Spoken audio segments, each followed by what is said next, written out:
Hey guys, it's Alex from Dental Growth, and in this video, I'm going to talk about the different approaches you can use to grow your practice online, whether you're a newer practice, established, looking to grow and expand to multiple locations, DSO, etc. Here's an overview of the online approaches, offline approaches, and what we do and why we do it and how we get our practice results, okay, at Dental Growth. So first of all, the approaches that you can take to grow your practice online, right? So first would be SEO, website, directories type stuff. So I want people to be able to see that I have a practice when they search dentist, in my area or whatever, right? So that's where you have your website, you do SEO, and you show up in Google when someone is searching around for a dentist. And then you can also show up in directories such as health grades, et cetera, like that. If you list your information into the directory or other kind of forums and things like that, you can just put a listing out and just show up on those because you never know if someone finds you through one of those as well. Now we don't specialize in these, and I'll share exactly what we do at Dental Growth. So yeah, also having your Google My Business page. A lot of you probably already have it. If you don't, definitely do that. Put your phone number, email, hours, get some reviews, etc. Typically, you find at least 50 to 100 is just fine, especially if it's a highly reviewed. At least 4.5 plus or whatever is great. Also, organic social media pages, building your Instagram, Facebook, different social media pages. We don't necessarily specialize in doing, social media content for you. We do have one option, however, that I can get into in a later video called the Instagram funnel. However, which is pretty new, and I don't think many other agencies really know about this funnel. It's essentially where you run ads top of funnel to an Instagram page, and you have a certain system with that Instagram page to then convert your new followers on your Instagram page into new patient appointments. And then you also have paid ads online, and this is on Facebook, Instagram, Google, etc. And that, spoiler alert, that's what we do at Dental Growth. So we'll get into why we do it, how we do it, etc. The offline methods, just to give you, that complete look, you can also do billboards, radio, TV, newspaper, direct mail, events in your local area, partnerships, things like that. Word of mouth, organic merch. You could even do stuff like door to door, perhaps. There's a bunch of different ways to skin the cat, but those are what we're looking at, right? And when we're looking at some of these, billboards, like it's kind of tough to see exactly what works. Again, we don't do these other things, so I hate to cast judgment without knowing the exact back end of the results that these can generate for you. But just personally, just looking at things like radio, TV, news, direct mail, I'll share why we do paid ads and why it gets good results for our practices and how we optimize that system. So why paid ads? So they're fast, predictable, and you can reach a good scale. Okay. So we launch in 3 days. If you decide to work with us and you just want to get going, we can be up and going in 3 days. It's very simple. Very Yeah, it's very simple. We create the campaign and we have it up in 3 days, and you're getting thousands or hundreds of impressions daily within 3 days. Okay. I don't think a lot of those other approaches can necessarily say that. Things like SEO, I've heard it's very much a slow burn, and you're kind of just on a whim. You're kind of just left to the random chance of someone clicking on, your website and then actually going through and calling or getting an appointment from there. Whereas with ads, it's very predictable. So we have statistics that basically tell us after this many dollars in ad spend, we expect to get this result every single time. Now, of course, campaigns can fatigue over time, but it's very predictable. So we again can say if we want this amount of new patients or this amount of results by this time, we should spend this amount of ad spend dollars. And a lot of times it's very close. So that's why it's predictable. It's fast. You click some buttons and you're ready to go. It's not that easy if you don't already have things in place. We have a system that we've replicated across all of our practices that give them the best results. So we have efficiencies there, and you can also just reach scale. So again, the more ad spend dollars you put into this thing, the more you can get out. So it's a great option. Okay, now obviously every method has its pros and cons, but this is why paid ads is such a great scalable method that we use in all of our practices. Okay, and the system is that first we have an ad. obviously. And the creative can be a picture or a video. If we're talking on Facebook and Instagram, on Google, it would be a search campaign. So you would show up at the top of Google search. Um, Depending on how much you're bidding, etc. Google can actually be more expensive than Facebook and Instagram. That's why a lot of times you do hear about Facebook and Instagram, because Facebook or Meta. So Meta is the parent company, and it owns Facebook and Instagram. So when you talk about Facebook ads, you're actually just talking about Facebook and Instagram, because it'll place your ad on both platforms.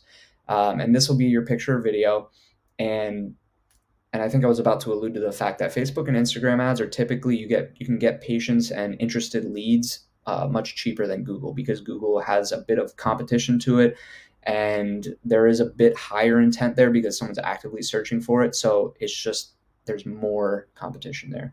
But if you want to start out getting new patients, getting new leads, Facebook and Instagram ads are a great way to go. So you have your picture video. A lot of times we'll do a lead form. So we'll capture their information, their phone, their email, and then any other information, their name, phone, email, chief concern, etc. And then typically we'll reach out to them, or we'll have them call us right away. So they'll drop off their information, then they'll be directed to call the office directly, or they'll drop off their information, and then we'll reach out to them we have an automatic text that goes out right away, and then we also do speed the lead call, so we reach out immediately, essentially. And I'll get into why we do all these things, and the reasons that this system is more efficient than if these things aren't optimized, right? And then you also have your funnel. So what type of funnel are we looking at? Are we doing a landing page form, a lead form, direct to call, a chat bot? There's different ways that you can architect this funnel, different friction points that you can put in there, etc. And different ways to skin the cat. Really, we've found our system works pretty darn well, so we don't really mess around with any of the other ones. Okay. As part of your ad, you need an appealing offer, just something out of the ordinary that gets people incentivized. I mean, you can run just a basic, hey guys, we're a dental office, if you need dental treatment, reach out. No specific offer there, and it can work, but you can get more results if you have an appealing offer and get more people in the door, right? You also have your ad design and your ad creation. We don't require brand assets or office pictures or videography, photography, etc., but it does help. So if you do have some, feel free to share them with us, and we'll definitely consider using them in the campaign based off of what we've found to work in the past. But we actually create all of that done for you. So we handle all of the ad creation, the funnel creation, the lead management step, all of that. We'll get into that. But you'll also have testing. So this is important, because a lot of times we may be inclined to say, you know what, this is going to be a great idea if I run this ad. Let's try this. That's great. But what happens if you're wrong? What happens if it doesn't work, right? So say you had this one idea, and all of a sudden we find that it's not really getting the results that we're looking for. Well, we're kind of out of luck then, right? So that's exactly what we don't do. We actually have a bunch of variants and variations that we apply to all of our campaigns, really, to get our practices the best results, because we hone in on what works. So instead of just doing one, we do multiple, typically like 5 to 10 images, creatives, copy variations, and we use different tools on Facebook to rotate through those and to hone in on the ones that are working the best, that you can get the best results for your campaign. So testing is very important. It's not what you think works, it's what the market thinks works, right? So off of that, we also want to rotate those images, especially over time. Something called ad fatigue can set in, and a campaign can start to lose its juice a little bit. And so it's important to rotate and refresh your creatives, your offer, things like that.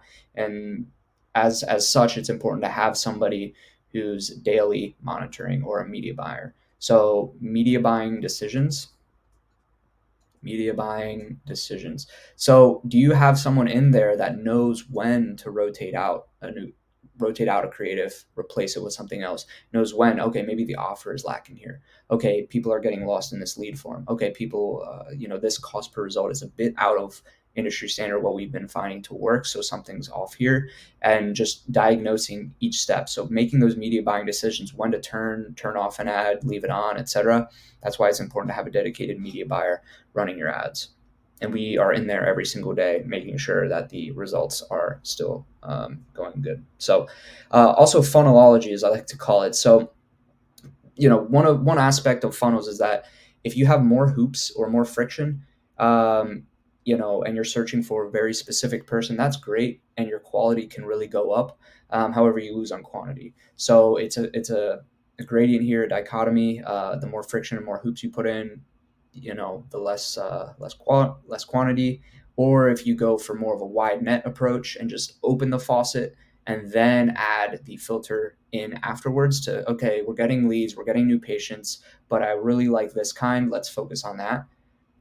That's what we do actually at Dental Growth. So we focus on getting you those leads and those appointments and those results as soon as possible, and then we add the qualification measures from there as needed based off of the results that we're getting. Because one thing that can happen is if you try to be too fancy with your funnel, you'll end up getting no results or very little results, and it's just painstaking because you're spending a lot and you're not getting the results that you want. So it's best to have a big net and then narrow down from there as needed. That being said, we do obviously do a lot of qualification over the phone before someone even walks into your office, and we'll get more into that here with the next step that we're about to go over.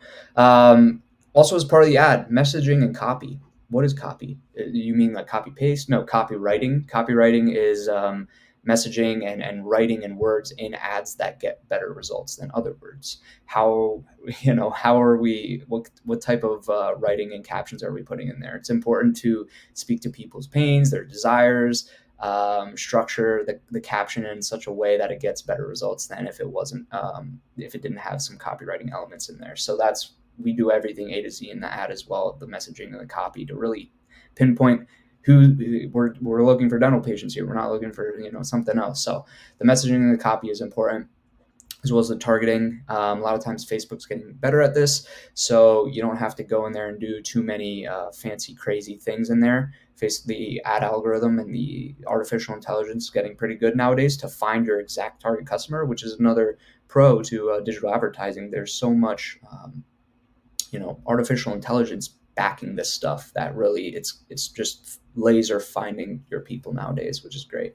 So and we went into the media buying decision making, just having someone that kind of knows what they're doing in your ad account and can make decisions accordingly. Also, the next step, lead management. So once we get that interested prospective new patient filling out the form, or maybe they gave you a call or did something else, chatbot, whatever you decide to use. We use lead forms. You would want to ask certain qualification questions. We have a stack of questions that we go through to make sure that the person's a qualified potential new patient. Okay. We also focus on speed to lead heavily. This is very important because if you don't focus on it, you're not going to get the results that you're looking for. And then you just have a list of leads that you're calling and following up with, and it's been a couple weeks and they barely remember what they filled out a couple weeks ago. So it's important to be on top of the ball. When someone's interested, you're going to want to be there. And that's why we have a dedicated team. We have an English and Spanish setter if you accept Spanish speaking patients, that call our leads instantly and follow up with them over text. Follow up is important. A lot of times it happens. We don't get in touch with a lead, on the first shot sometimes.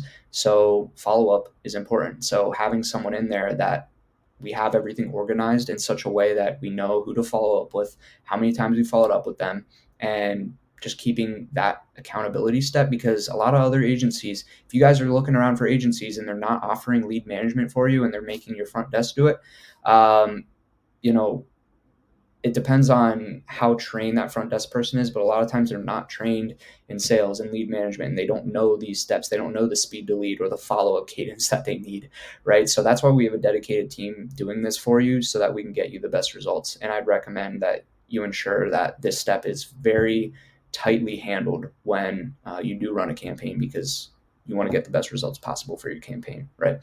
And so also, as part of that lead management, any contact points with the lead on your initial lead call per se, just having that element of rapport. There have been instances where we're working with, someone, and maybe just the rapport is lacking, and so many opportunities are just falling through the cracks because of basic things. And that's why we have a consistent process that our setters follow to ensure that we get the best results each and every time. We're doing the same thing for all of our cases to get to get those appointments scheduled. Also, nurturing. What is nurturing? Nurturing, you're thinking of nurturing a plant, giving it the proper soil and time, right? So time is important in nurturing. So what would we do to nurture someone? We would maybe send them some information, send them a video. Hey, we're looking forward to seeing you at your appointment.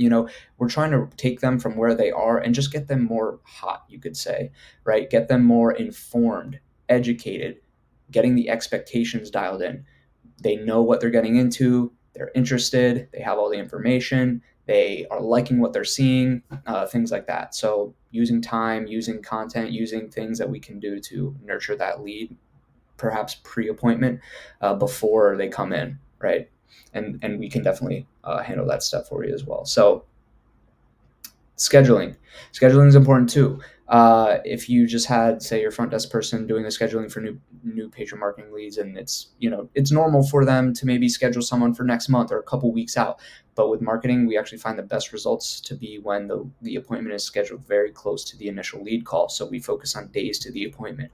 We try to see if the patient is available same day, next day, etc., and go from there. We also get a credit card on file, so we notify them of a no-show fee if they do not show to the appointment, just to make sure that any appointments that we're putting on for you are actually going to show and they have the best likelihood of showing up and that they're committed, because there's no better way to really call someone's bluff and just make sure they're committed if they're willing to put down a card on file to show up to the appointment. And it adds potentially an aspect of prestige, I guess you could say, in your office, such that someone has to actually reserve, that appointment. They can't just say, oh yeah, I want to come in then and do whatever they want after that. So this just helps show that they're committed to the appointment. Also, if you are working with other agencies or whatever, kind of make sure they're considering doing this step. And if not, maybe they're going for more of a volume approach, but just know if this step isn't done, you're going to get a lower show rate. Also, pre-appointment things. So obviously reminders, we can handle that we do have a system for appointment reminders. If your PMS already has an appointment, automatic appointment reminders, we can turn ours off so that they're not duplicated or redundant. However, it's important to have a good cadence of your appointment reminders so that the patient is actually reminded. It's not just, say, 24 hours before, right?